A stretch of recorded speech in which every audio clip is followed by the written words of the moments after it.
प्रभु राम देव भगवान अल्लाह खुदा ईश आदि नाम एक ही शक्ति के हैं। वो कैसा है, कहां है, कैसे मिलता है, किसने देखा है? ये प्रश्नवाचक चिन्ह पूर्ण रूप से हटाने के लिए अवश्य सुनिए जगत गुरु तत्वदर्शी संत रामपाल जी महाराज के अमृत वचन, सर्व पवित्र धर्मों के पवित्र शास्त्रों के आधार पर। दर्शकों, जगत गुरु संत रामपाल जी महाराज के अद्भुत अलौकिक सत्संग प्रवचनों ने हिंदुस्तान में ही नहीं बल्कि विश्व में एक आध्यात्मिक ज्ञान की क्रांति ला दी है। लाखों श्रद्धालुओं ने हमें इन सत्संगों के प्रसारण के लिए बधाई पत्र भेजे हैं। इसके साथ साथ कुछ श्रद्धालुओं ने कुछ शंकाएं भी हमारे को भेजी हैं। हमने उन सब श्रद्धालुओं की शंकाओं के निवारण के लिए संत रामपाल जी महाराज से भेंट की तथा महाराज जी से उन सभी शंकाओं का निवारण जाना, जिसकी जिज्ञासा हमारे दर्शकों में बनी हुई है। तो आइए अब जानते हैं परम पूज्य जगत गुरु तत्वदर्शी संत रामपाल जी महाराज से आपकी हर शंका का समाधान। महाराज जी, क्या श्राद्ध पिंडोदक क्रिया करनी चाहिए? प्रमाण सहित बताइए। आज आपको थोड़ा सा विवरण देंगे कि ये श्राद्ध क्यों निकाले जा रहे हैं। पुण्यात्माओं, जब तक हमें सतगुरु नहीं मिलते तब तक हम अपने मनुष्य जीवन को व्यर्थ ही करके जाते रहे। भले ही हम आन उपासनाएं करके छोटी मोटी सिद्धियां प्राप्त कर लेते थे, जिस कारण से हम आम व्यक्ति से ज्यादा कुछ उत्तम नजर आते हैं। जो ये ऋषि महर्षि सिद्ध संत कहलागे, इन्होंने काल साधना की और उससे कुछ सिद्धियां प्राप्त कर ली, और जिस कारण से हमने इनको साधु संत और महात्मा पहुंचे हुए महापुरुष मान लिया। सिद्धि प्राप्त प्राणी ऐसा होता है जैसे आप देखते हो वर्षा के समय में बिलों से चींटियां निकलती हैं, और उन चींटियों में कुछ पंखों वाली चींटियां भी होती हैं, और वो आकाश में उड़ जाती हैं। तो अन्य चींटियों को ऐसा लगता है कि ये चींटी जो है ये तो भाई भगवान से मिल गई, ये तो आकाश में उड़ जाती है। और फिर क्या होता है, जब या तो किसी दीपक के ऊपर जल के मर जाती है वो आकाश में उड़ने वाली चींटियां, या किसी बल्ब के ट्यूब के चारों ओर चक्कर काट काट के वो पंख रहित होकर जमीन पर गिर जाती हैं, और अंत में वो चींटी की चींटी ही हो जाती है। ठीक इसी प्रकार ये ऋषि महर्षि जो काल साधना करके, हठ योग करके, जंतर मंत्र करके इन्होंने सिद्धियां प्राप्त की, और फिर ये सिद्धियां समाप्त हो जाती हैं। कुछ एक इनके उल्टे सुल्टे कार्य ये कर देते हैं, किसी को श्राप दे देते हैं, किसी को दुआ देते हैं, किसी को बद दुआ दे करके फिर ये लास्ट में जीव के जीव ही रह जाते हैं। तो सत्संग सुनने से हमें ज्ञान होता है कि कौन सी साधना करनी चाहिए, कौन सी ना करनी चाहिए।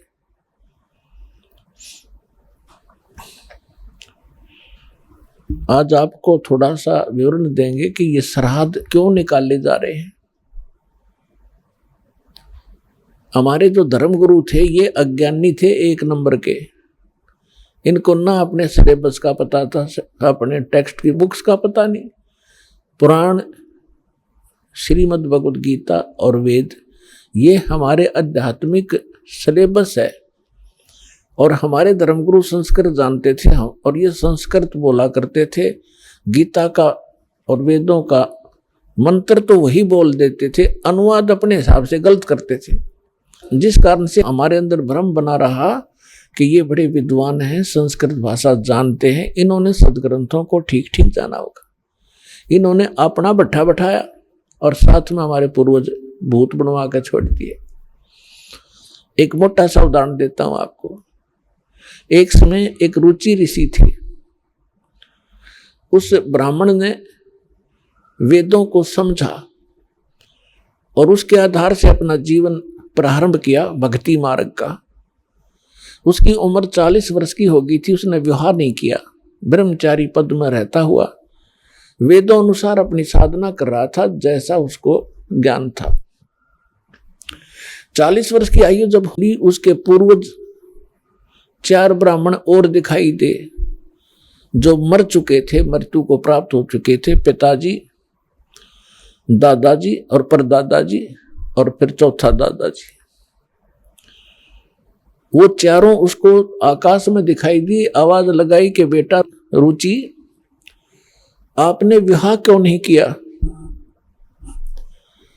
और विवाह करके हमारे श्राद्ध निकालता, हम बहुत दुखी हो रहे हैं, आपने यू कार्य क्यों नहीं किया।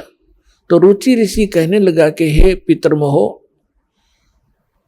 वेद के अंदर इस श्राद्ध कर्म को, इस कर्म कांड को मूर्खों की साधना बताया है, फिर आप मुझे क्यों इस कर्म में लगा रहे हो। इस बात को उसके पूर्वज ऋषि, उसके पिता, दादा, परदादा, चौथा दादा, वो भी मान रहे हैं कि हाँ बेटा वेदों में ऐसा ही है जैसा आप बोल रहे हो, वेद में ऐसा ही लिखा है। जब वेद में, वेद है सिद्धांत भगवान का, एक विधान परमात्मा का, और ये जो उन ऋषि महर्षियों ने कहां से ग्रहण किया वो कि श्राद्ध निकालो, ये किसी पुराण से ग्रहण किया। और पुराण ये गॉड गिवन स्पिरिचुअल नॉलेज नहीं है, जैसा कि आपको पहले भी सत्संग में बताया। वेद और श्रीमद् भगवत गीता, वेद वाला ज्ञान ही श्रीमद् भगवत गीता के अंदर है, और सूक्ष्म वेद में भी ऐसा ही है जो परमात्मा ज्ञान देते हैं। तो अब आपको थोड़ा सा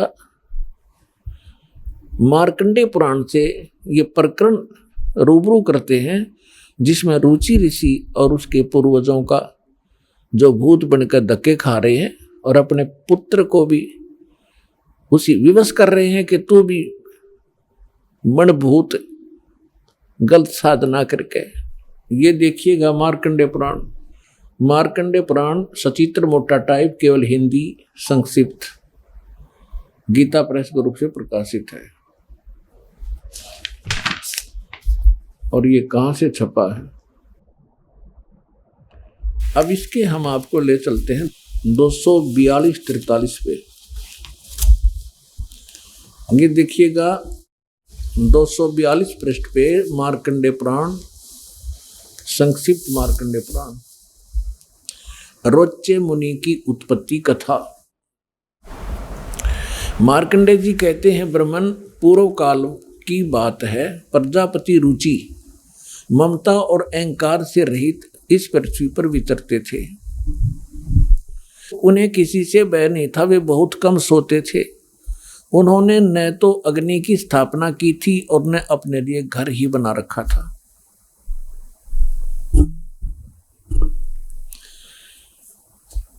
वे एक बार भोजन करते और बिना आश्रम के ही रहते थे। उन्हें सब प्रकार की आसक्तियों से रहित एवं मुनिवर्ती में रहते देख उनके पितरों ने उनसे कहा।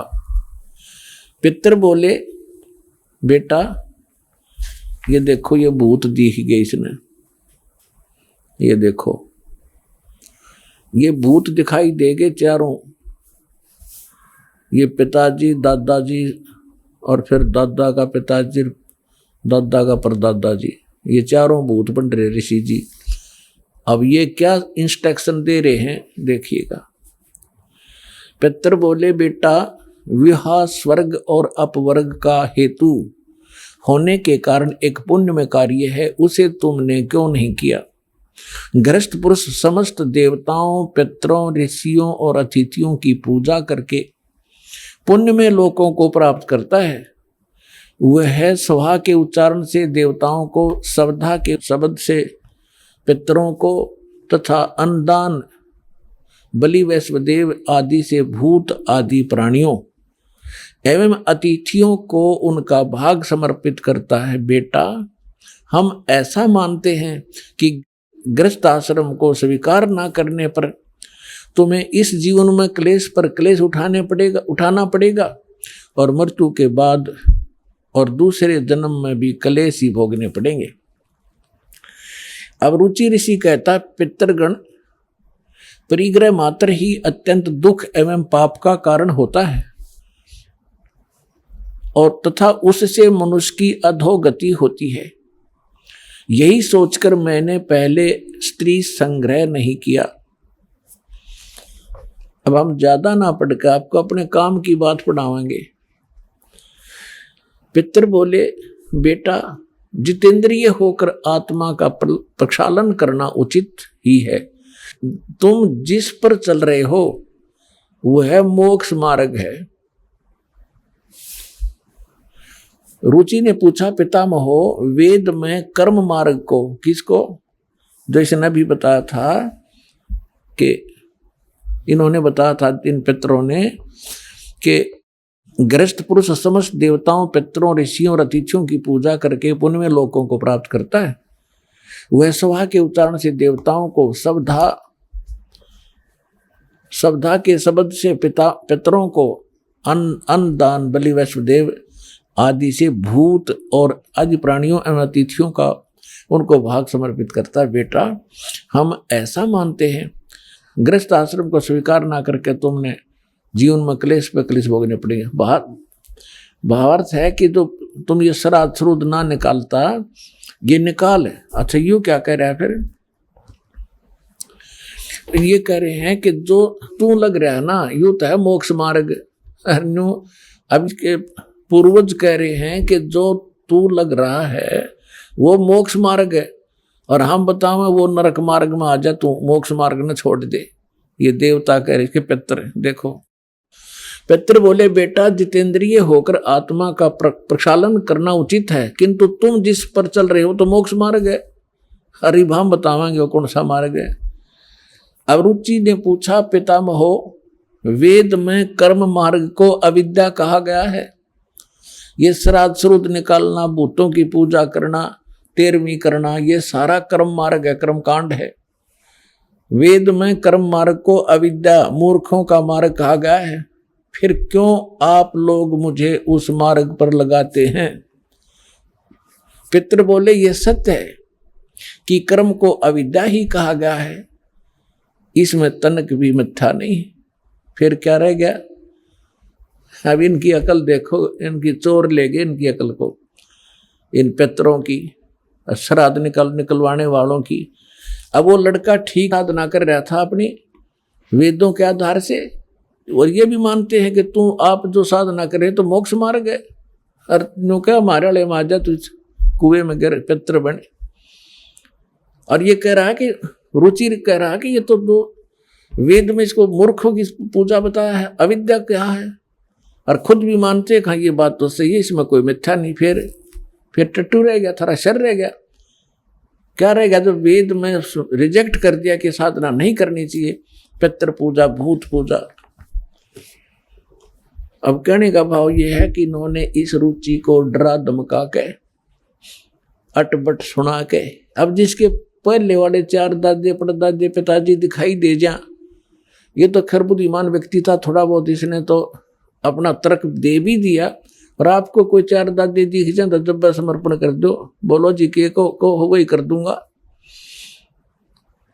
तो हमने इन दादों के चक्कर में ही पड़ा नहीं। कई भक्त कहते हैं कि भाई जैसे अपने पूर्वज दिखाई दे जा, पिताजी दिखाई दे जा, और वो कहे कि मेरे श्राद्ध निकलवा दो, तो कैसे मना किया जा सकता है? पुण्यात्माओं, तर्क के साथ विवेक से चलना पड़ेगा हमने। वो तो कुएं में गिर गए, अरे वो कह काजा बेटा तू भी गिर जा इस कुएं में, बुद्धिमान तो पड़ा नहीं। बुद्धिमान का कर्तव्य बनता है कुएं में गिरे हुए व्यक्ति को भी निकालने की चेष्टा करे, कोई ऐसा साधन खोजे, उसमें रस्सा फांस दे। तब उसने कहा आप भी पकड़ दो और बाहर आ जाओ, आपकी भी जान बचाए, मुझे क्यों मरवा रहे हो पिताजी? तो बुद्धिमता इसमें होती है।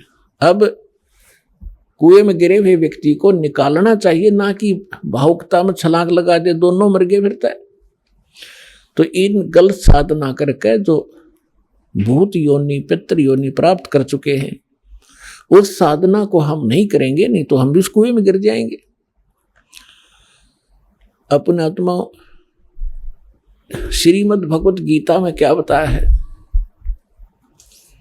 श्रीमद् भगवत गीता अध्याय नंबर 9 के श्लोक नंबर 25 में कहा है कि जो देवताओं की पूजा करते हैं देवताओं को प्राप्त होते हैं, और जो पितरों की पूजा करते हैं पितरों को प्राप्त होंगे, पितर बन जाएंगे, और भूतों की पूजा करने वाले भूतों को प्राप्त होंगे, वह भूतों वाले ग्रुप में चले जाएंगे भूत बन के। और गीता ज्ञानदाता कहता है मेरी भक्ति करोगे मुझे प्राप्त होगे। देखिएगा, ये श्रीमद् भगवत गीता गीता प्रेस गोरखपुर से प्रकाशित है। जयदयाल गोविंद का इसके अनुवादक हैं। अध्याय नंबर 9 के श्लोक नंबर 25 को आपके रूबरू करते हैं। ये है अध्याय नंबर 9 श्रीमद् भगवत गीता और 25वां श्लोक। देवताओं को पूजने वाले देवताओं को प्राप्त होते हैं, पितरों के पूजने वाले पितरों को प्राप्त होते हैं, पितरों को प्राप्त होंगे पितर बन के जाएंगे वे, और भूतों को प्राप्त होने वाले भूतों को प्राप्त होते हैं। मेरा पूजने वाले मुझको प्राप्त होता है। अब वो इस पवित्र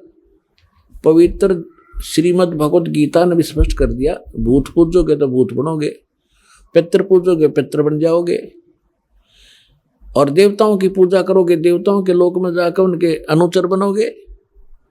और गीता ज्ञानदाता कहता मेरी पूजा करोगे मुझे प्राप्त होगे। अंडरस्टूड है। अब सूक्ष्म वेद में कहा है कि राम रमे सो राम है, देव रमे सो देव, और भूत रमे सो भूत बने, समझ देख सुर भेव। अब आपको एक छोटी सी कथा सुनाता है दास। जो हमारे सतग्रंथ हैं उनके अनुसार हम साधना करेंगे तो हम सफल होंगे। श्रीमद् भगवत गीता अध्याय नंबर 16 के श्लोक 23 और 24 में कहा कि अर्जुन, शास्त्र विधि को त्याग कर जो मनमाना आचरण करते हैं उनको न तो सुख होता है, न उनको कोई सिद्धि प्राप्त होती है, और न ही उनकी गति होती है, अर्थात यूजलेस। इससे तेरे लिए अर्जुन कर्तव्य और अकर्तव्य की अवस्था में कौन सी साधना करनी चाहिए कौन सी ना करनी चाहिए, उसके लिए सदग्रंथ यानी शास्त्र ही प्रमाण है। किसी अन्य व्यक्ति की लोक वेद पर विश्वास ना करना। अब आपको सत्संग में पहले बताया था कि सदग्रंथ कौन से हैं जिनमें वर्णित साधना हम करें वो शास्त्र अनुकूल है। पवित्र चारों वेद और पवित्र श्रीमद् भगवत गीता जो वेदों का निष्कर्ष है, और सूक्ष्म वेद जो परमात्मा ने स्वयं अपने मुख कमल से आकर यथार्थ ज्ञान दिया है।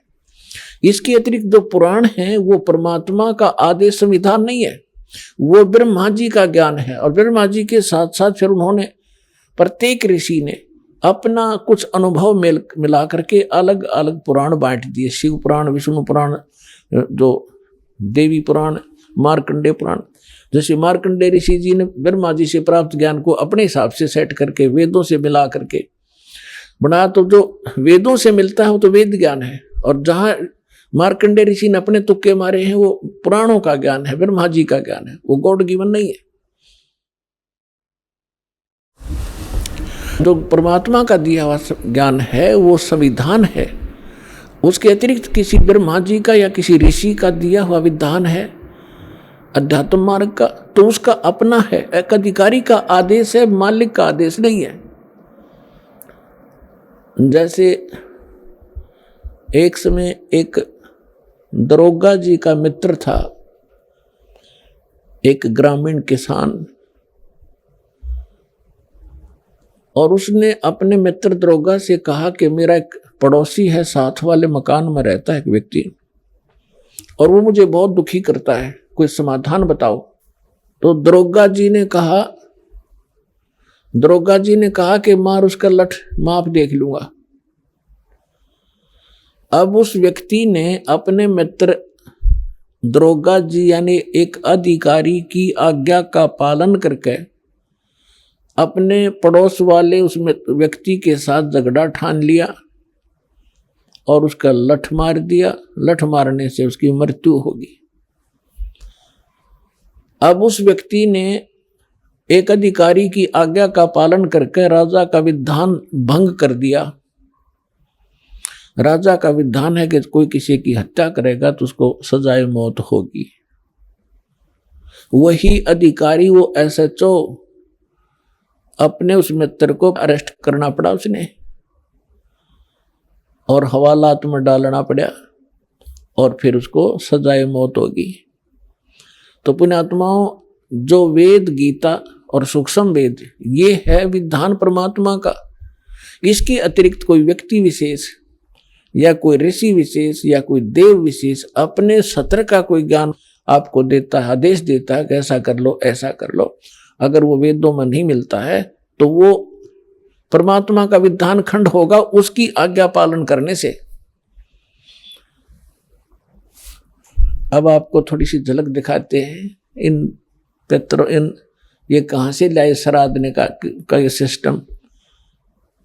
हमने, अब आपको रोना आया करेगा, हमारे पूर्वजों की दुरुक्ति करवा दी इन लोगों ने, अंधों ने। एक टीचर का फर्ज बनाया अपने सिलेबस ने ढंग से जाने और फिर विद्यार्थियों को पढ़ावे। अब आपको दिखाते हैं श्री विष्णु पुराण। पुण्यात्मा, यही पुराणों की अगर माने तो पुराणों के अंदर भी बहुत सा ऐसा विवरण दे रखा है जो जैसे दास ने बताया था कि जैसे हमारे सदग्रंथ हैं, ये एक वन है और वन के अंदर बहुत सी अच्छी जड़ी बूटियां होती हैं और जानकार व्यक्ति उन अच्छी जो आवश्यक है उन जड़ियों को निकाल कर एक औषधि बना लेता है। उस वन के अंदर, जंगल के अंदर ऐसी भी जड़ी बूटियां होती हैं जो हानिकारक भी होती हैं। तो जिसको ज्ञान नहीं, वो हानिकारक जड़ी बूटियों को मिलाकर अगर बना देता है जुगाड़ कोई जड़ी बूटी, तो वो दवाई बनाता है तो हानि करती है। तो इन्होंने वो जड़ी बूटियां सेलेक्ट कर ली जो हमारे लिए हानिकारक थी। अब हम लेंगे वो जड़ी बूटियां जो हमारे लिए लाभदायक हैं, जो वास्तविक औषधि बनती है जिससे। तो ये विष्णु पुराण है, देखिएगा, ये है श्री विष्णु पुराण सचित्र हिंदी अनुवाद सहित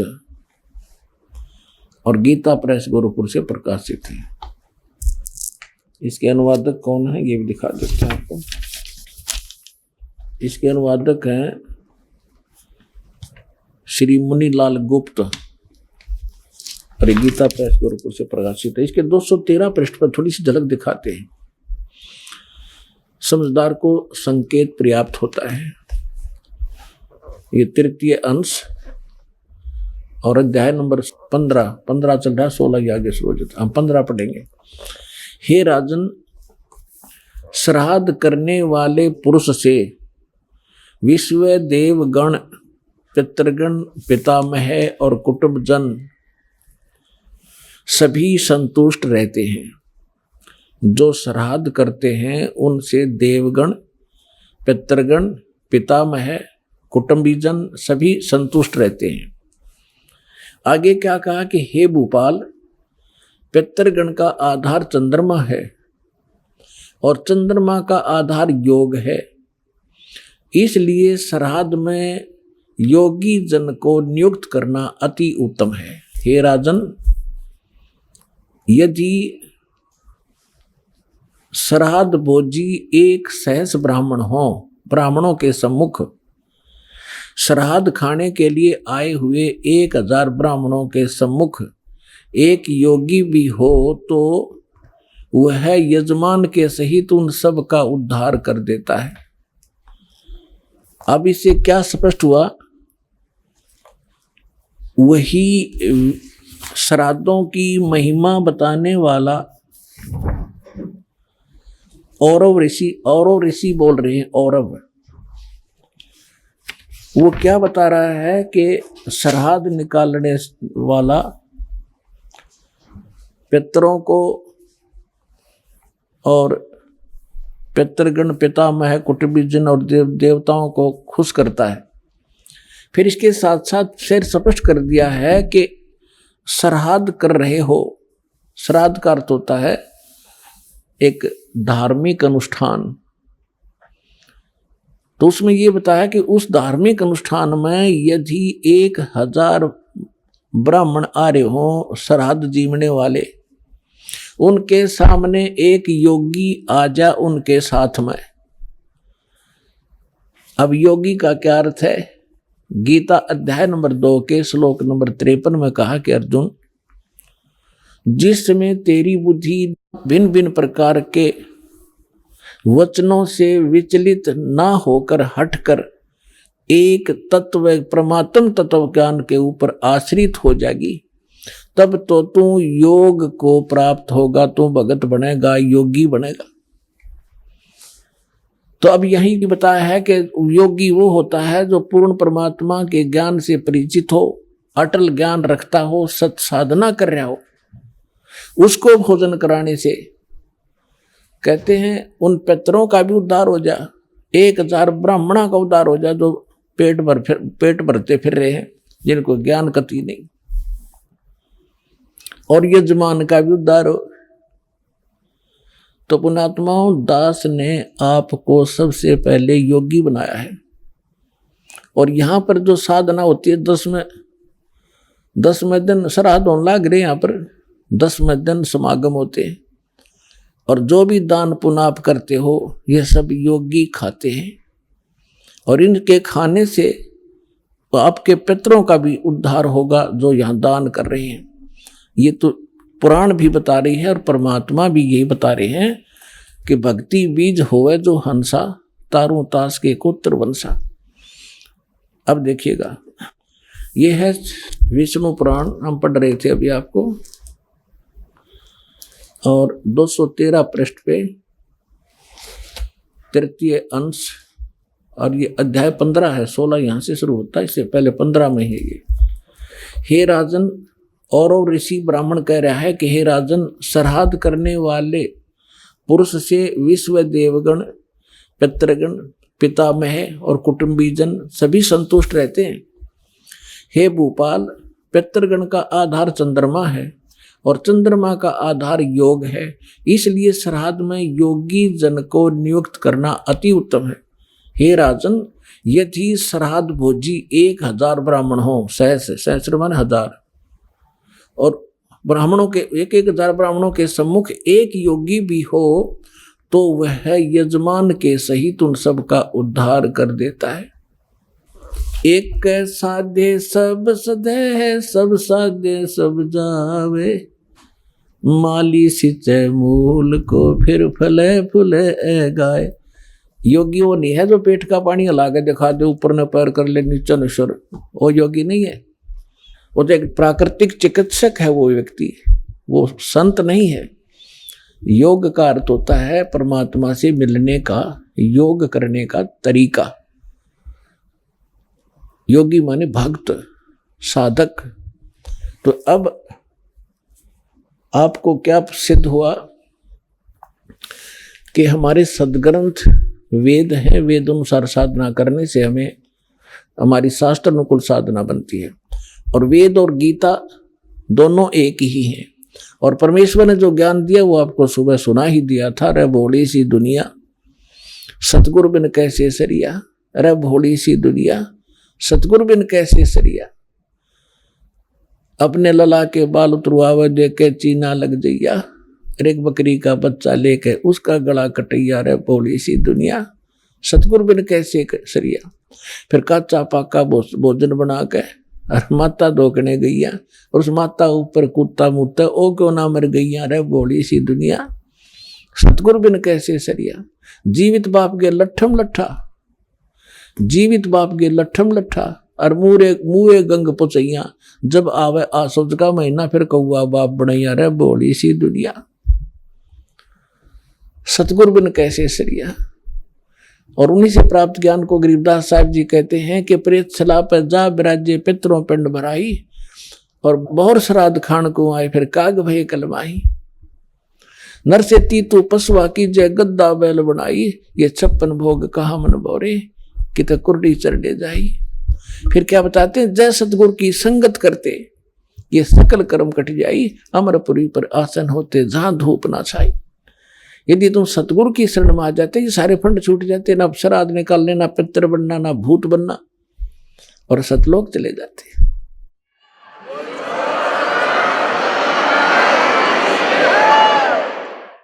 एक जीवित उदाहरण देता हूं आपको।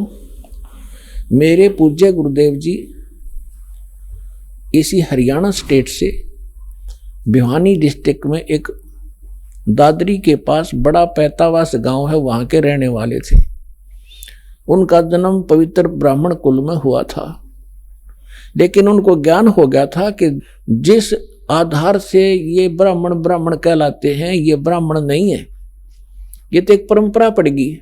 जैसे कोई वैद्य था और बहुत सुप्रसिद्ध वैद्य था, नब्ज पकड़ते ही रोग बता देता था और बढ़िया औषधि देकर स्वस्थ कर देता था। तो उस वैद्य के वंशजों को आने वाले समय में वैद्य कहने लग गए सारे, कृपाराम वैद्य, बलवान सिंह वैद्य, फलाना वैद्य। और वो वैद्य है केवल सरनेम बन गया उनका, वो वैद्य नहीं है। उस वैद्य के वंशज होने के कारण वैद्य नाम से प्रसिद्ध हो गए। और जानते नहीं पेट के दर्द की दवाई फिर खाक वैद्य है वो। इसी प्रकार जो ब्राह्मण हैं वर्तमान के, जिनको हम ब्राह्मण कहने लाएंगे, ब्राह्मण, तो उस कुल में हमारे पूज्य गुरुदेव जी का जन्म हुआ। और उनको जब ज्ञान हुआ, जब पता चला कि ये तो केवल ब्राह्मण है, पंडित नहीं है। पंडित सोए जो पिंड की जाने। मेरे दादा गुरु जी थे, वो दिल्ली के अंदर छावला गांव के जाट थे, किसान। और वो हमारे जो दादा गुरुजी के जो गुरुजी थे, जो जिनके वो संपर्क में आए, उन्होंने उनको काशी विद्यापीठ में पढ़ा दिया, उस किसान के लड़के को। और फिर वो 4 विषय के आचार्य बन गए। उनको पंडित चिदानंद नाम से जाना जाता रहा। आज भी उनका खरखोदा के पास में, जिला सोनीपत हरियाणा में, एक गोपालपुर छोटा सा गांव है, उसमें उनका आश्रम है हमारे दादा गुरुजी का। उस पर बोर्ड लगा हुआ है, पंडित चिदानंद आश्रम। वो जाट होकर पंडित को आए, और हमारे गुरुदेव जी ब्राह्मण थे। बोले नहीं, हम ब्राह्मण नहीं, हम संत हैं। तो कहने का भाव ये है कि मेरे पूज्य गुरुदेव जी जब 15-16 वर्ष की आयु के थे, खेतों में पशु चरा रहे थे। पहले यही काम करते थे, गौवें चराते थे अपने अपने। इनके जमीन भी थी, खेती भी करते थे। और हमारे जो दादा गुरु जी थे, उनके संपर्क में आ गए। इनको प्रेरणा हुई। इन्होंने सोचा कि यदि मैं घर से निकलूंगा वैसे, तो पीछे पीछे घर वाले भाग लेंगे, ये फेर लाओगे पकड़ गए। उन्होंने ऐसी सूझबूझ की। पहले वन बहुत होते थे, जंगल होते थे बड़े बड़े। इन्होंने क्या किया, एक दिन 2 कपड़े ले गए अपने, 2 ड्रेस, एक पहन गए, एक और ले गए। और शाम के समय जब पशुओं को लेकर चलने का समय हुआ, अपने साथी दूसरे ग्वालों से कहा कि आप चलो, मैं आ रहा हूं, एक बार फ्रेश होया हूं। जंगल में घुस गए और वो अपने पशु लेकर घर न आ गए। उन्होंने क्या किया, जंगल में जाके दिन में वो देख आए थे सारा साजबाद। एक पशु खा रखा था किसी हिंसक पशु ने, किसी शेर ने या भेड़िए ने, कोई बकरा बुकरा खा रखा था। उसकी अस्थि पड़ी थी। उनके पास, उनके ऊपर अपने कपड़े डाल दिए जो पहन के गया था, और दूसरे पहन करके वो सीधे चले गए जहां मेरे गुरुजी थे, उनके गुरुजी थे। अब रात्रि का समय हो गया। उस समय कोई ऐसा टॉर्च टार्च भी ना होया करती गांव में। लगभग 100-125 वर्ष पहले की बात है। कुछ देर इंतजार की भाई। वो उनका नाम था हरद्वारी, बचपन का। तो घर वालों ने पूछा दूसरे साथियों जो उनके साथ गए थे ग्वाले, भाई हरद्वारी नहीं आया। उन्होंने कहा कि वो आता ही होगा, वो फ्रेश होने चला गया था थोड़ा सा अंदर। काफी देर इंतजार करके घर वालों ने चिंता पड़ गई, भाई कोई हिंसक पशु रहते हैं यहाँ पर जंगल में, और बालक को कहीं हानि ना पहुंचा दी हो। 10-15 व्यक्ति चले साथ में ग्वालों को लेकर के, जिनने देखा था इधर गया था अंधेरे में। उसमें ऐसी टॉर्च टार्च भी ना थी, एक दीपक सा जला रखा था, लालटेन दे रखी थी, थोड़ा थोड़ा टिमटिमाता सा प्रकाश था। ढूंढते ढूंढते खोजते खोजते अंदर गए, देखा तो वहां कपड़े पड़े, अस्थि पड़ी। एकदम अंधे हो गए। जो कहने लगे भाई बच्चा तो खा लिया। ओहो तो ये पड़ा भाई। फटाफट उसको उठाया, कपड़ों में बांधा, लाकर अर्थी बनाकर सुबेरे सुबेरे फूक दिया। और फिर होगी उसकी 13वीं शुरू। अस्थि ठाई, फिर गंगा में डाल के आए, फिर 13वीं करी, महीना करा, 6 माही करी, वर्षी करी, और फिर हो गए वो श्राद्ध शुरू। वो जा रहे अपना कल्याण कराने के लिए। जब उनका सतलोक गमन का समय हुआ, मेरे पूज्य गुरुदेव जी मुख्य तौर पर पंजाब में रहा करते थे। पंजाब में एक तलवंडी भाई नाम का छोटा सा कस्बा है, फिरोजपुर जिले में, और एक उनका आश्रम था मोगा में। तो तलवंडी में भी आश्रम था। अधिकतर वो तलवंडी रहा करते थे, वहां के सेवादार ज्यादा थे। तो तलवंडी भाई वो रहा करते थे। दास को दीक्षा देने का आदेश वो दे चुके थे 1994 में। 1996 में वो अपने गांव में आए, इस पैंतावास दादरी के पास। हमें पता चला कि गुरुजी यहाँ आए हुए हरियाणा में। उनके साथ हमारे ही शिष्य, उनके बच्चे 2 सेवा में रहा करते थे। उनका संदेशा पहुंचा, गुरुजी आ चुके हैं। तो दास भी चला गया। उस समय गांव गांव में सत्संग किया करते थे। जब हम वहां पहुंचे, प्रणाम किया गुरुदेव को। उसमें सारा गांव देखने आया कि वो व्यक्ति तो जीव है जिसने हमारे मान रहे थे। सारा गांव देखने आया। वो गए थे लगभग 100 वर्ष के बाद। जाते ही बता दिया कि ये मेरे चाचा का घर था, ये हमारा घर था, हम इतने भाई इतनी बहन। तब उनको यकीन हुआ सचमुच तो वही हरिद्वारी है। सारी पीढ़ी बता दी। तो जब दास वहां पहुंचा तो एक 92 वर्ष की 92 ईयर ओल्ड उनकी भाभी बैठी थी। ऐसे बात चलती रही। मैंने उनसे पूछा कि जब हमारे गुरुजी घर त्याग कर चले गए थे तो आपने पीछे से कैसा महसूस किया? यहां नहीं थे, आपने मृत मान रखा था। तो उसने कहा भाई मैं आई ना, जब मुझे पता चला था कि इनका एक भाई निसंतान मर गया, बे औलादा मर गया, ऊत नपूत कहा कर देसी भाषा में। और इनके हिस्से की जमीन थी 3-4 एकड़, 4-5 एकड़ जमीन इनके हिस्से में आती थी। उसको मेरे पति और दूसरा मेरे पति का भाई, 3-4 भाई थे, वो प्रयोग किया करते थे। और जब घर में कोई ऊक चूक हो जाती, खेती ना होती, पशु मर जाते या कोई बालक बीमार हो जाते, तो हम पूछने जाया करते थे अपने पुरोहित पे, और वो पतरा वतरा दिखाया करते। तो वो कहा करते कि आपका एक बेऔलादा मर रहा है, निसंतान मरा हुआ है हरद्वारी, और वो सिद्ध है तुमने वो हानि कर रहा है, वो प्रेत बना हुआ है, पितर बना हुआ है, वो प्रेत बाधा तुम्हें दुखी कर रही है। उसके लिए फिर जो सा भी वो जंतर मंत्र बताते हम सारा कराया करते, श्राद्ध भी निकाला करते थे। तो फिर मैंने उनसे कहा माता जी, गीता जी में लिखा है 9वें अध्याय के 25वें श्लोक में कि भूत पूजनीय भूत बनेंगे और पितर पूजनीय पितर बनेंगे, देवताओं के पुजारी देवताओं के प्राप्त होंगे, मेरी भक्ति करने वाला मुझे प्राप्त होगा। तो ये तो गलत साधन आपके सामने देख लो। ये तो जनता का कल्याण करने लग रहे और आप इसका कल्याण के लिए ठगे जा रहे थे। बोली भाई बात तो सच्ची है। मैं बोला जी अब तो त्याग दो इन बकवादों को, इन श्राद्धों को। ने बोली ना भाई, ने को कर छोड़ दिया तो पुरानी लाग है, वहां बाढ़ में जाए पुरानी लाग है। अरे इतना प्रत्यक्ष देख रहे हो आप, फिर भी नहीं मान रहे, तेरा गजब हो। तो पुण्यात्माओं, सौभाग्य आपका, ये परिवर्तन होगा ये सच्चाई के आधार से। पहले तो हम डरा रखे थे नकलिया ने, नो नहीं करोगे तो न्यू हो जाएगा, फलान हो जाएगा, खाक हो जाएगा।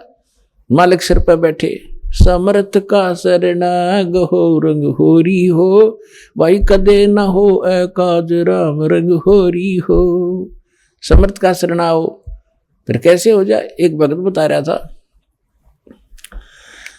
वो कह रहा था जी मैं अपनी बहन के यहाँ चला गया, उनके वहाँ वर्षा होगी, मारा हुई नहीं, किसान था वो। और मैं अपने उनका संदेश आया कि यहाँ वर्षा होगी है, जमीन ज़्यादा है, आप आइयो अपने बैल ले आओ, हमारी मदद करो। मैं अपने बैल ले गया खेती संवारने के लिए, बीज बोआने के लिए। मेरी सेवा लगा दी दूसरे खेत में, वहाँ मैं ले गया। जानता था मैं खेतों को सारे, कई बार जा रहा था अपनी बहन के यहाँ। तो वहाँ एक जोड़ी थी, उनके खेत के आसपास उस तालाब था छोटा सा, थोड़ा पानी था, और उसमें एक मंडी ही बना रखी थी किसी पीर प्यार की। मैंने दोपहर में जाकर देखा, पानी पिलाने गया पशुओं को, बैलों को, तो वहाँ एक धड़ी गुड़ रखा, बेली गुड़ की। मैं वह बेली ठा लाया, फोड़ के कुछ तो आप खाई और कुछ बैलों को डाल दी, उनने खा ली। तो मैं आकर घर सो गया तो रात ने एक 3 फुट का व्यक्ति, दाढ़ी सी वाला, मुसलमान टाइप दिखाई दिया। नो बोला, तूने मेरी बेली खा ली और बैलों को खिला दी, और दूर खड़ा नहीं, इतनी दूर मेरे तो 50 फुट दूर। नो कह, तू तगड़े की शरण में था ना, तन्ना मारूं और तेरे दोनों बैलों को मारना था मैंने। तू तगड़े की शरण में है, यानी समर्थ की शरण में है, मैं तेरा कुछ बिगाड़ नहीं सका। मैंने सारे अपनी कोशिश कर ली।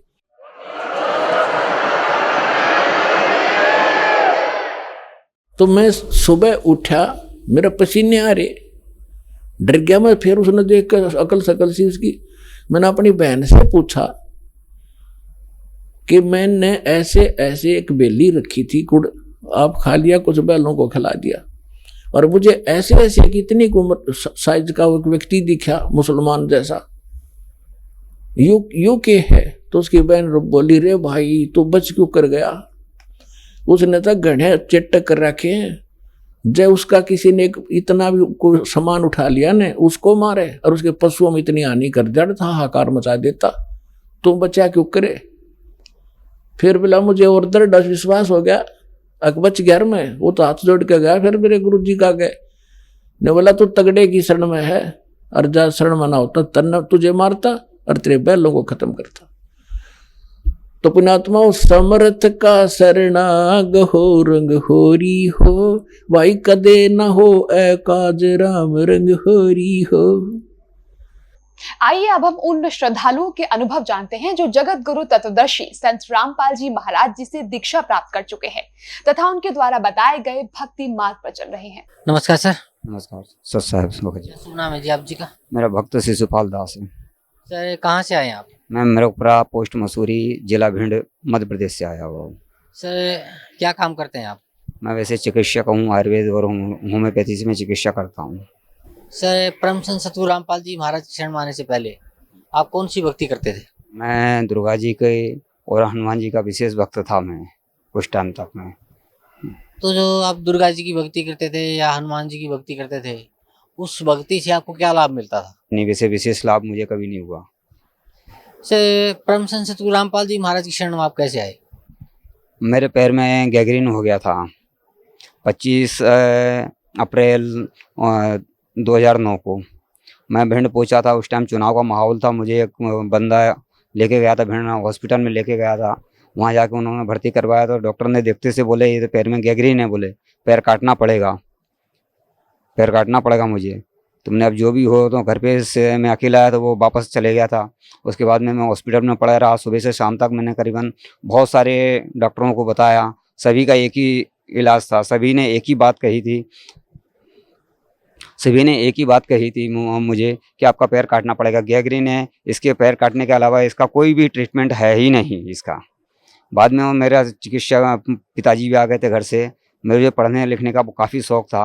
वहीं पर एक अपना भगत था, उन्होंने बाद में लाके मुझे एक पुस्तक दी थी, भक्ति सौदागर को संदेश। जब उसको मैंने पढ़ा और उसको समझा मैंने, तो मैं जब इन लोगों को इसमें जिनको फ़ायदा हुआ है, उन्होंने ये कहा मैंने जब इनको फ़ायदा हो सकता है तो फिर मुझे क्यों नहीं हो सकता, हमने क्यों, मेरा पैर क्यों नहीं बच सकता। मैंने अब पैर कटे या जाए, मैं जाऊँगा ज़रूर। तो जो भगत ने मुझे पुस्तक दी थी, उसने मुझे कहा कि अर्जी लगा दो। मैंने अर्जी वर्जी भी लगाना मैं नहीं जानता, अर्जी भाई तुम लगाओ, मैं चलूँगा निश्चित, ये मेरा दृढ़ प्रतिज्ञा थी मेरी। तो बाद में जब मेरा पैर कटने की नौबत आ गई, बिल्कुल उन्होंने डेट फिक्स कर दी मेरी। उसके जस्ट 2 दिन पहले उन्होंने, जैसे शनिवार को मुझे डेट फिक्स करी थी सोमवार का पैर काटने के लिए, मैंने अब जो कुछ भी है, तो डर के मारे मेरे तो वैसे ही हालत मेरी ख़राब हो गई थी। पैर में सूजन थी काफ़ी, इतनी थी मेरे को, जांघ पे से पैर कटना था मेरा, डॉक्टर भी बोले। पर अचानक कर सोमवार को एकदम आश्चर्य सा हुआ। पुस्तक तो मैंने पढ़ी थी गुरुजी के अपने, तो बस एक ही नाम रटा करता था मैं, हे कबीर महाराज, हे रामपाल जी महाराज मेरी रक्षा करो, बस इतनी मैंने डोर लगा के रखी थी। उसके बाद में मुझे जो भी फायदा हुआ, सोमवार को मेरा पैर बिल्कुल सूख के एकदम कांटा हो गया। मैंने ये सोचा कि आज मेरा पैर जाएगा, अब मैं बचने वाला नहीं हूँ, क्योंकि गैंग्रीन से कोई भी बचा नहीं है अब तक। पर धीरे धीरे ये हुआ, जब डॉक्टर को मैंने बताया तो बोले तेरा ऑपरेशन तो बोले मैं करूँगा, पर देखता हूँ बोले। जब उन्होंने मुझे ऑपरेशन किया मेरा, तो सिर्फ बिना शून्य और बिना उसके पूरा पैर मेरा बेकार, मतलब वो हो ही चुका था, बेकार हो चुका था, मांस पूरा निकाल दिया। सोने की एक सुई भी नहीं लगाई, दर्द की भी नहीं, मैं चीखते चिल्लाते रहा ऑपरेशन थिएटर में मैं। तो बाद में मैंने बोला थोड़ी सी, उन्होंने ब्लेड बदलने की थोड़ा सा मुझे समय दिया। तो उस टाइम उन्होंने जैसे ही ब्लेड बदलने का समय दिया, मेरे को सांस आई। मैंने डॉक्टर साहब एक निवेदन है मेरा, मैंने बोलो क्या बात है। तो उन्होंने ये कहा कि कम से कम मुझे दर्द की या सोने की सुई तो लगा दो। तो उन्होंने मेरे को एकदम डांट दिया, बोले चुप रहे, ये काम तेरा सोचना नहीं है, मेरा है। क्योंकि चिकित्सक मैं भी था, आयुर्वेद से मैंने डिग्री हासिल की हुई है। पर उसके बाद में जो मुझे फ़ायदा हुआ, तो डॉक्टर ने ये कहा था आखिर में कि तेरा पैर कैसे बचा। 35 साल की लाइफ में ये पहला केसेस है गैंग्रीन वाला जिसका पैर बचा है, नहीं आज तक किसी का पैर बचा नहीं है। किसी का 2 जगह से, किसी का 3 जगह से कटने के बाद में कोई आदमी तो चले ही गए बिल्कुल। कम से कम उसने खुद ने स्वयं ने ये बात स्वीकार की, डॉक्टर ने, वो भी ईमानदार डॉक्टर था, कि कम से कम बोले 10,000 आदमियों में से कोई एक बंदा बचता है इस बीमारी से, वो भी पैर काट दिया जाए तो, अन्यथा उसका भी चांसेस है ही नहीं। इस प्रकार मुझे यहाँ आने से पहले मालिक ने, संत रामपाल जी महाराज ने मुझे पहले ही फायदा दिया। तो आप पिताजी भी मेरे पुस्तक पढ़ते थे, उनको मैंने पूछा, उस टाइम में करीबन 10 मीटर भी नहीं चल पाता था बिल्कुल, एक टांग से भी, लाठी की सहारे से चलता था। 2-3 मीटर चला बैठ जाता था, 2-3 मीटर चला फिर बैठ जाता था। पिताजी को भेजा था 2009 में मैंने, तो वो नाम लेके गए। तो उनको पिताजी ने मालिक से अर्जी लगाई थी, तो उन्होंने बोला कि नामदान दिलवा देना। नामदान के लिए मैं तो खुद तैयार भी बैठा था। लेटिंग वेटिंग, चूँकि इंटीरियल में रहता हूँ, गांव में रहता था मैं, तो खुले में जाना पड़ता था। घर के पीछे ही थोड़ी सी जगह पे बैठ जाता था। शर्म आती थी मुझे, क्यों बहन बेटी सभी देखती थी मुझे कि इतना बड़ा, बोलो मैं बैठा हूँ वहाँ पे लेटिंग कर रहा हूँ मैं।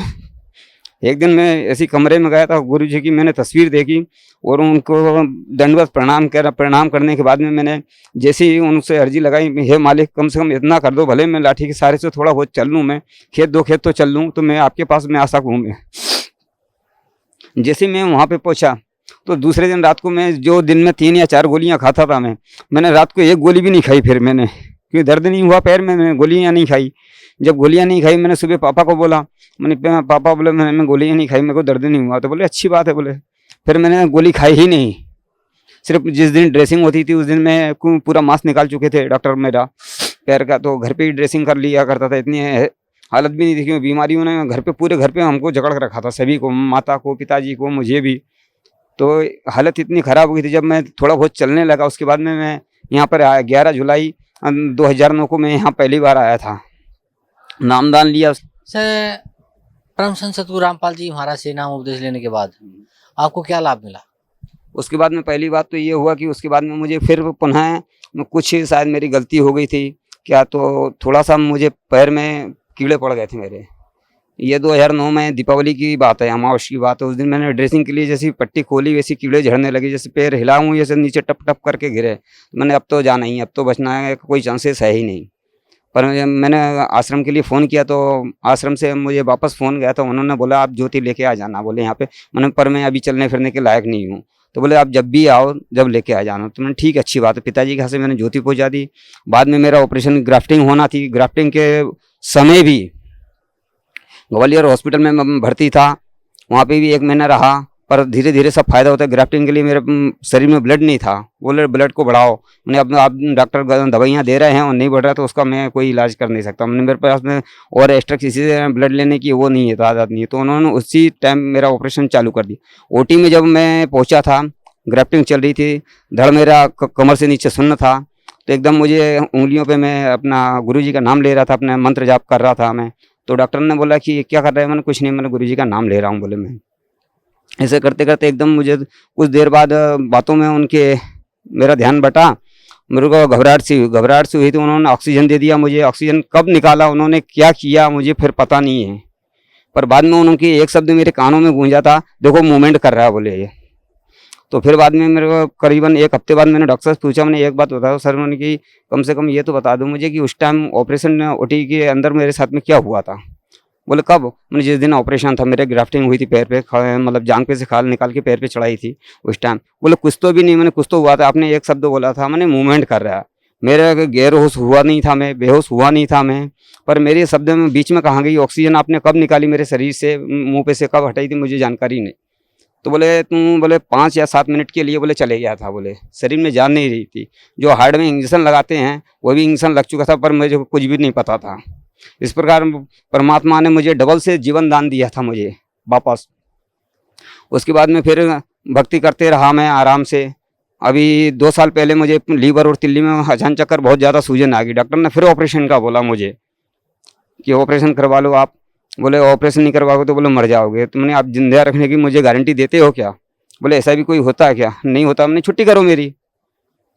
तो बोले ये दवाइयाँ लेते रहना। तो मैंने दवाइयाँ वगैरह कुछ नहीं लिया, सीधा वहीं हॉस्पिटल से सीधा अपने आश्रम पे आया। गुरुजी से ना अर्जी लगाई मैंने, गुरुजी को बोला, गुरुजी बोला कोई बात नहीं, ठीक हो जाएगा। यहाँ से वापस गया, बिल्कुल मैं ठीक हो चुका था मैं। इस प्रकार तो मुझे फ़ायदा स्वयं को हुआ। मिसेस को भी मेरे फिर बाद में करीबन पैर में दर्द होता था, मैं घर में अकेले ही जुड़ा था और पापा जुड़े थे और कोई नहीं आ रहा था मेरे यहाँ से। मैसेज भी मतलब घर में सब पूजा पाठ वगैरह सब मैंने बंद कर रखी थी सभी कुछ, पर मैसेज आ नहीं रही थी। उनके पैर में दर्द चालू हुआ, चूँकि चिकित्सक मैं भी हूँ, मैंने भी दवाइयाँ दी, दूसरी जगह भी 2-3 जगह से दवाइयाँ लगी थी, उनको कोई फ़ायदा नहीं हुआ। तो मैंने एक काम करो, मैंने चलो बोले गुरु जी मालिक के पास में चलो, महाराज जी के पास में, संत रामपाल जी महाराज के पास में चलो, फ़ायदा हो जाएगा।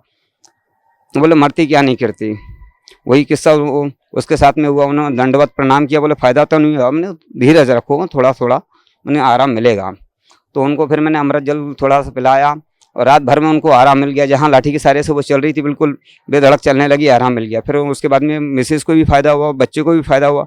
आज कुल मिला के हम सभी लोग सुखी हैं। सर, परम संत सतगुरु रामपाल जी महाराज से नाम उपदेश लेने के बाद आप जो बता रहे हैं कि भाई जैसे आपका पैर कटने वाला था वो ठीक हो गया, फिर आपको और भी बहुत से रोग थे, आप एक चिकित्सक होते हुए भी अपना इलाज नहीं कर पा रहे थे, फिर आपने परम संत सतगुरु रामपाल जी महाराज से प्रार्थना की, उनसे अरदास लगाई, तो माता आशीर्वाद से आपके वो रोग ठीक हो गए। आपकी पत्नी को भी बीमारी थी, वो भी ठीक हो गई। तो सर, भगत समाज को आप क्या संदेश देना चाहते हैं? मैं भगत समाज को संदेश यही देना चाहता हूँ, आज ये संत रामपाल जी महाराज, इनको एक संत ना समझते हुए पूर्ण परमात्मा समझिए। ऋग्वेद में लिखा हुआ है, शाप लिखा हुआ है कि पूर्ण परमात्मा इंसान के पाप से पाप कर्म को भी काट कर 100 वर्ष की आयु प्रदान करता है। मैं सभी को ये बोलता हूँ, वो लोग यहाँ पे बरवाला जिला हिसार हरियाणा में आएँ और अपना आत्म कल्याण करवाएं। जी धन्यवाद आपका, बहुत बहुत धन्यवाद। नमस्कार सर। सत साहब सर, क्या शुभ नाम है जी आपका? मेरा नाम सर अखिलेश दास हैगा। मैं ग्राम महुआ चाचर, जिला हरदोई, यूपी का रहने वाला हूँ। सर ये क्या काम करते हैं आप? सर मैं राजमिस्त्री हूँगा।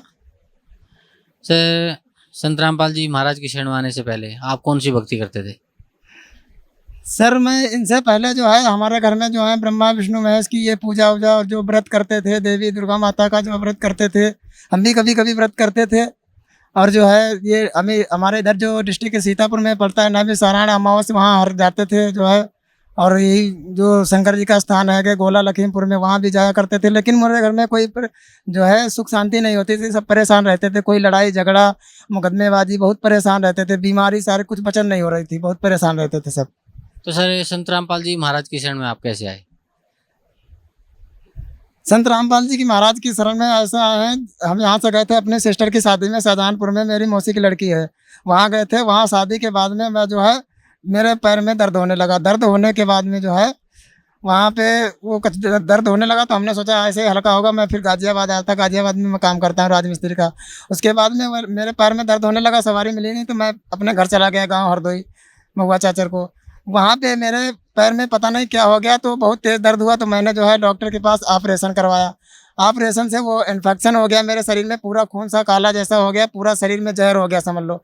इतना दर्द हो रहा था कि पूरे शरीर में फोड़े जैसे बन गए थे, इतना दर्द हो रहा था जैसे कि लग रहा हो कि अब मेरी जान बस निकलने ही वाली है, बहुत तेज दर्द हो रहा था। फिर वहाँ से लेकर के गए तुरंत हरदोई हॉस्पिटल में, कटिहार नर्सिंग होम गए, बड़ा हॉस्पिटल रहेगा, वहाँ लेके गए। वहाँ पे बस तुरंत इलाज हुआ ना, उसके बाद में मुझे कुछ वहाँ 3-4 दिन तक भूख नहीं लगी, और जो है दवाई तो कुछ हल्की थोड़ी बहुत फ़ायदा की। उसके बाद में मेरे मामा जी और मेरी मौसी जी यहाँ से जुड़ी थी, उन्होंने यहाँ प्रार्थना की थी। इनको पता हुआ कि मतलब यहाँ पे जो मेरा भांजा है वो ठीक हो जाएगा, मैं वहाँ लाऊंगा। ये गए मुझे देखने थे, मैं बीमारी था, वहाँ पे कुछ अच्छा नहीं लग रहा था मुझे, महक अच्छी नहीं लग रही थी वहाँ सरकारी हॉस्पिटल में, जो प्राइवेट था उसमें। तो वहाँ पे मैं रुका नहीं, अच्छा नहीं लगा, मैं बीमारी ही अपने घर चला गया। हमने सोचा चाहे जान चली जाए लेकिन मैं यहाँ नहीं रहूँगा, अच्छा नहीं लगा। फिर वहाँ पे जो है हमने कहा जो परमात्मा करेंगे तो करेंगे। फिर वहाँ मेरे मामा जी ने ज्ञान गंगा पुस्तक दी, उस पर जो है उन्होंने कहा कि इनसे कहो कि महाराज जी आप ठीक कर देंगे हमको, ठीक होने के बाद में सतलोक आश्रम बरवाला में हम वहाँ दर्शन करने आएंगे। तो हमने सोच लिया कि परमात्मा जी अगर आप जो है ठीक कर दें तो हम कभी आपका आश्रम देखेंगे। मैंने कभी ये तक नहीं सोचा था कि कोई मैं गुरु बनाऊंगा या कुछ आगे भक्ति करूंगा। फिर उसके बाद में मैं ठीक हो गया तो मैं गाजियाबाद में रहता था, मैं अपने हृदय से सोचता था कि मैं कभी सतलोक आश्रम बरवाला या रोहतक जाऊंगा, देखूंगा कि आश्रम कैसा है। वहाँ पे जो है मैं ये सोचता था। एक बार जो है मेरे मामा जी आ गए, हमने सोचा चलो मैं भी चलता हूँ। यहाँ पे देखा कि मैं सोचा था कि यही ऐसे ही दर्शन करेंगे और उसके बाद में फिर वापस आ जाएंगे। मैंने देखा कि यहाँ स्वयं परमात्मा आए हुए हैं, तुरंत मुझे पता चला कि परमात्मा आए हुए हैं। तुरंत मैंने अपनी मर्जी से नाम ले लिया और जो है भक्ति करने लगे। और भक्ति करने के बाद में हमको जो लाभ मिलते हैं, जो शास्त्रों में लिखा है कि परमात्मा जो है सब लाभ देते हैं, उनके मर्यादा में रहो। तो जो है हमारे घर में पहली बात तो मेरे फैमिली में भाई में वो फर्जी मुकदमे सब चलते थे, उसमें भी मतलब अपने आप वो खारिज हो गया। मैं गया तक नहीं तारीख लेने तक, अपने आप खारिज हो गया। जो मेरे विरोधी थे वही अपने घर के बन गए। मैं किसी से विरोध नहीं करता हूँ कि परमात्मा ने कहा है कि जो तो को कांटा बहे ताको वो तू फूल, कबीर परमात्मा ने कहा। तो मैं उनसे भी विरोध नहीं मानता, जो मेरे से मुकदमा किए थे मैं उन्हीं से बोलता चलता हूँ। मुकदमा भी खारिज हो गया। वो फैमिली मेंबर भी थे, वो साथ में खाना खाते हैं और उनको भी यहाँ लाया, मैं उनको नामदान भी दिलवाया। उसके बाद में मेरे घर में जो है रहने के लिए भी परेशानी दिक्कत थी, मकान भी सारा परमात्मा की दया से सारे लाभ मिल रहे हैं। मैं और बाकी मेरे मम्मी के ब्लड प्रेशर हाई हो जाता था। उसके बाद में जो है मैंने परमात्मा से प्रार्थना की कि गुरुजी मेरी मम्मी का जो है ब्लड प्रेशर हाई हो जाता है। उसके बाद में परमात्मा ने कहा चलो देख लेंगे हम। उसके बाद में मम्मी यहाँ आई तक भी नहीं है, उनको जो है लाभ मिल गया। घर में कोई बीमारी नहीं रहता, हमारा भी शरीर ठीक रहता है। मेरा भाई एक हैगा, वो भी यहीं आता है, लगभग हर महीने बुला लेते हैं। 2 महीने में तो ज़रूर ही मैं आ जाता हूँ यहीं दिल्ली से। परमात्मा की दया है ऐसी हमारे घर पे बस। तो सर संत भगत समाज को क्या संदेश देना चाहते हैं आप? मैं भक्त समाज को यही संदेश देना चाहता हूँ, जो भी कोई आदमी जो भगत होता है उसको जो है सुख से ही जो सुख होते हैं वो पुण्य से ही होते हैं और पाप से ही दुख होते हैं। पाप कोई काटने वाला है नहीं, पाप काटने वाले हैं तो वो स्वयं कबीर परमात्मा है, वो उन्हीं का अवतार संत रामपाल जी महाराज हैं। मैं तो सबको ये संदेश देना चाहता हूँ, कोई भी भगत है कैसा भी है, सुखी भी है, वो भी आए संत रामपाल जी महाराज के दरबार में, यहाँ सतलोक आश्रम बरवाला में। और जो है अपने जो यहाँ जो भक्ति दी जाती है शास्त्र विधि के अनुसार दी जाती है, शास्त्रों के प्रमाण से दी जाती है और उसमें मर्यादा में रह करके भक्ति करें और अपने जीवन का कल्याण करें। जो संसारिक लाभ मिलते हैं वो तो मुफ्त में मिलते हैं, बाकी इससे मेन लाभ जो है जन्म और मृत्यु का जो रोग छूटता है, इससे जो है सत्यलोक पहुँचेंगे। इसको जो है भक्ति करें और सत्यलोक पहुँचें। धन्यवाद आपका बहुत बहुत।